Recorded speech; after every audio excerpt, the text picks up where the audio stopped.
great news. The URs got dropped off yesterday. Happy with that. The whole fleet is now here. I'm going to try on my ridiculously deep gravel, which I've not resolved yet. I'm going to try and tow it with a 9000 up to the barn a little bit. I'm sure this will go really well.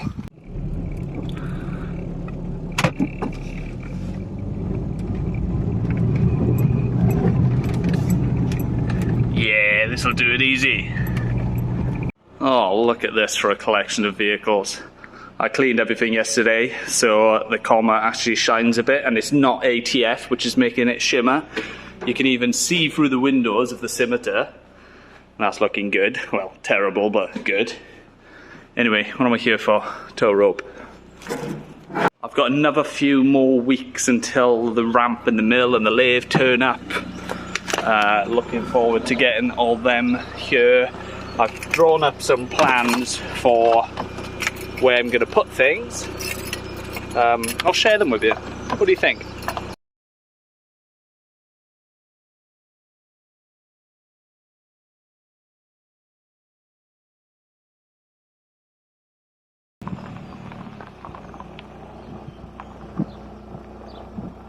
Why is he driving so close? Go around, mate. Jesus. He's going for it. Bit worrying, there's nobody in it. I think that'll do nicely. Alright, so today what I'm up to is I'm about to go and get a rental van and go pick something up. It's a tool and it would not fit in the comma, otherwise I'd be taking that. It's something I've wanted for a good while, and how it all came about is I was trying to get something made, and I was messaging companies, ringing people up, asking if they could even quote for doing the work, and nobody was really interested. I think it was just too small scale for them to bother. Maybe there's a market for someone like me to own this type of tool and to be able to do small scale production runs, basically. You'll see what it is. I'll show you when I go get it. I'll give you a clue as to what it is. If you are a self-proclaimed YouTuber and do anything to do with vehicles and metalwork, these people tend to have what I'm about to go get. Put in the comments, what do you think it is? The person who gets it right, I'll send some stickers. I don't know how I'm going to fact check that you didn't just type it in at the end, but we're honest people.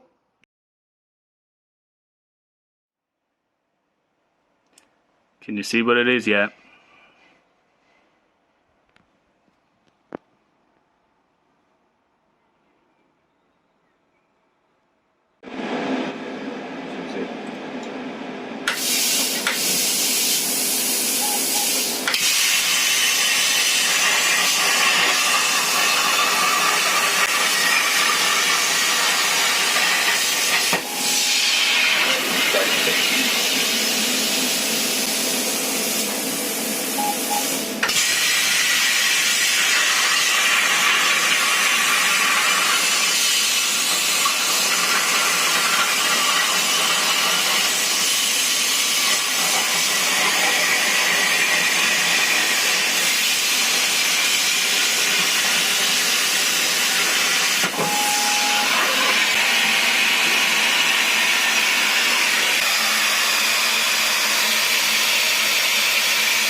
We should have done that. I reckon we should have done that.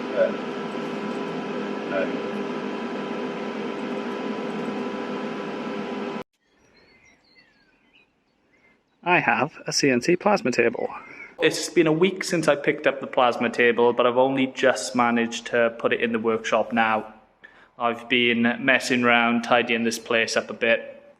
Got my toolboxes in, my workbench, some bits of storage, racking all bolted down. I've still got 2 more pieces of racking to come, which are going to go down the end, so that's where all the rest of the stuff is sat at the minute. And in the corner I have the CNC plasma table. So it is a 4 by 4 extreme plasma table. The plan was to buy one of these new, probably towards the end of the year, once I managed to rob enough banks. But this one came up for sale. It's less than 2 years old. It's got everything to get up and go in, so I just went for it. So let me show you what I've got. I have the computer, which has got the CAD software on it. I think it's called Mach 3, I think. That allows you to draw and even import DXF files into it. Then that's the controller for the table. This is an RTEC 50 CNC plasma torch. Then we have a 200 litre air compressor, which is huge. Then you have the actual table. This has got the CNC plasma torch on it. So as you can see, it's not a normal handheld torch. It's actually for a CNC table. And then you have all these motorized racks then. I've seen cheaper machines before and they've got belt drive. And I was thinking, ooh, you must get a bit of slop there, back and forth, and lose accuracy. It's nice to see that this is on gear driven and racks. And then where the metal sits, you've got them on these plates. These are like sacrificial. You can see I flipped them over. This is where the guy who I bought it off. That's where he'd been cutting through, but I just flipped them over. He even told me that actually in the computer already is the files for them, so you can cut your own again. This machine can print itself. And then you've got this tray underneath. You can fill it with water, and that keeps dust suppression down, which is good. That's something I want to do. I want to minimize dust. Also, Rob, who I bought it off, top bloke, he also gave me this extractor fan. So I might make like a cooker hood type effect and have an extractor fan going outside and filter that to catch the debris. This is the like plinth which you're supposed to sort of like mount the computer on. But, well, it's only really got room for the screen and the keyboard. And the computer goes on the floor, but I don't fancy that really, so I've got this old metal cabinet which I'm going to try and repurpose. I've actually promised that to somebody else. I'll have to make something up. Lost in shipping or something maybe. So the main reason I've bought this is to make a bell housing adapter. That is what I was trying to get made previously, where companies just weren't really willing to help me with it. I've drawn up a DXF file. I'm pretty much ready to press print. So as soon as I've got this set up, this is for the commas replacement gearbox. It isn't going to be a 4-speed auto anymore, but it definitely is still going to be an auto. So yeah, looking forward to getting on with that. And with this machine, the opportunities for little bits of bracketry, which I would probably cobble together by hand or try my best to think of another way to do something. It's easy now, isn't it? You draw it out on an adult's version of Microsoft Paint and press print. Hopefully it's that easy. Just editing this video now, and I've realised I missed an opportunity to say something. And also, Rowena will not be pleased that I did not mention this. This machine needs to make me money. I basically spun it to Rowena that this is essentially a money printer, and if we don't buy it, we're going to be worse off. So I need to put this machine to use. So in future, once I'm up and running, I'd like to offer things like if people can send me DXF files if they've drawn on a CAD program, which is freely available nowadays. If they've drawn something up in CAD in 2-dimensional format, and it's under 4 foot by 4 foot, send it to me and I should be able to cut it out on the plasma table.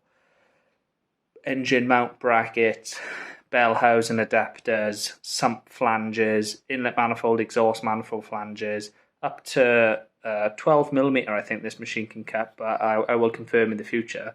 Keep me in mind, this is a service I want to offer. Now unfortunately I've not got enough electric to give you a demonstration on this right now.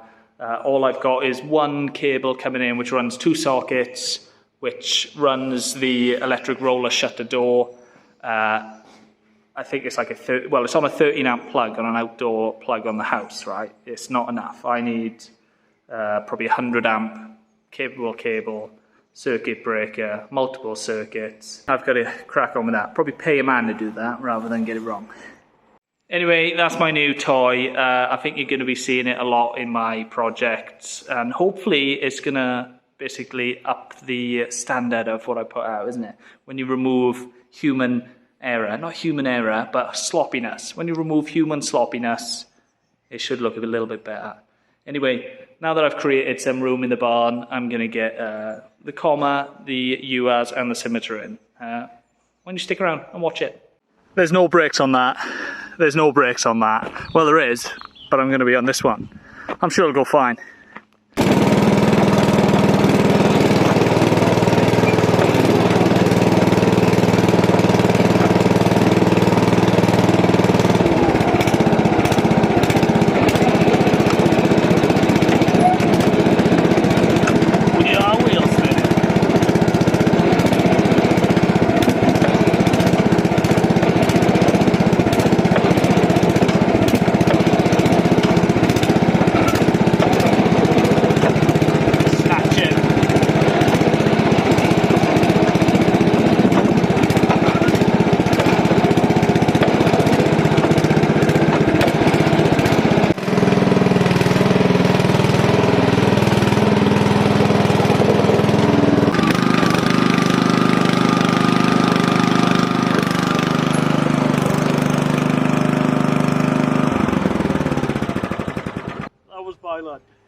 Jesus. Right, little pub crawler is not man enough to pull the UR, so I've just grabbed the 9000, and whilst I've got it up here, I thought I'll chuck it in the barn quickly, position where I want the ramp, and then this will allow me to trial bringing vehicles in with the ramp where I want it. The idea is to keep this as like a storage area, and then this as a work area. And if I can't get cars in and out of the storage area easy enough, then I may have to think where I put the ramp. Right, I'm pretty happy with the positioning here. The paint represents one of the legs, and then there's a bucket over the other side. There's plenty of door to get vehicles in. I think I can still get vehicles out of here and out the door. My ramp has the same size legs on the front as on the back, which means vehicles can go on it either way around easily.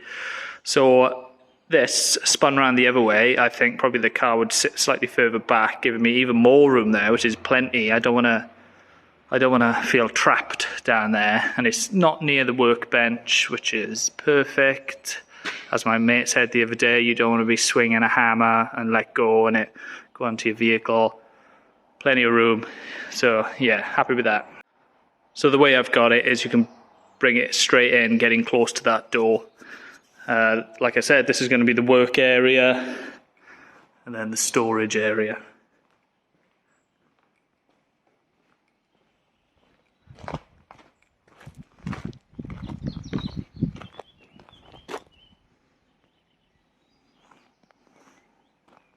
Oh, another thing, people have said about positioning it at an angle.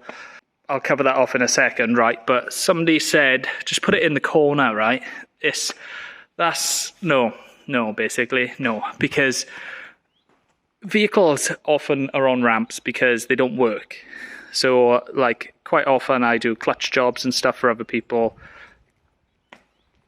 No, pushing it over there is going to be absolute bastard. And also, you'll see when I'm going to move the UAs in now. No, I do not want it in the corner. And as for not putting it at an angle, so I won't have it at an angle there because I need the storage. And I don't want to put it in an angle there because I want to put a mezzanine floor in eventually, and basically the ramp is too tall. A mezzanine floor, a vehicle is not going to go under a mezzanine floor on a ramp, is it? So I'm confident it needs to go there. Anyway, let's go get the URs.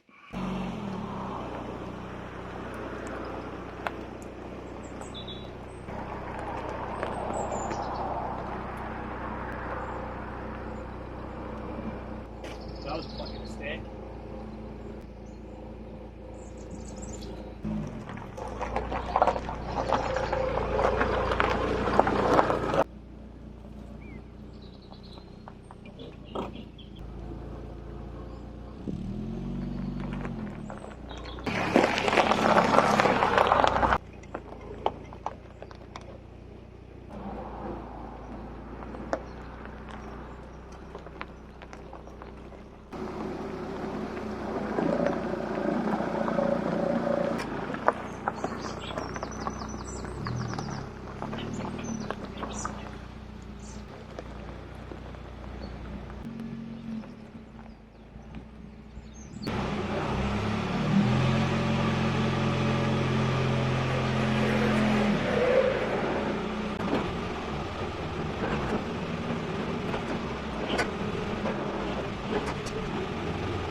Right, so I've run out of room to use the 9000. I can't push this. The brakes are binding slightly, plus it's incredibly heavy and I've got slightly flat tyres. So, let's see if I can move it with this thing. I only need to get it up over the lip onto the concrete, and then I think I can probably wrestle it mandrolically from there. Biggest issue with this is it's too tall. I'm going to cut this down and lower it, but because it's too tall and it's got an open diff, it just spins that.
Right, UAS is in position. I shimmied it back and forth by hand in the end. Scimitar, I just pushed it in, absolute breeze. I've put the marker for the ramp leg back on. I'm going to try and get the comma in, driving it in to see if it is possible.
With ease.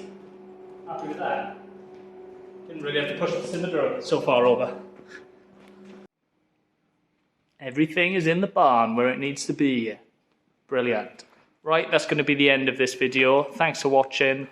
Who knows what I'm going to be doing in the next one, but I'm sure you'll enjoy it. Catch you soon. Bye.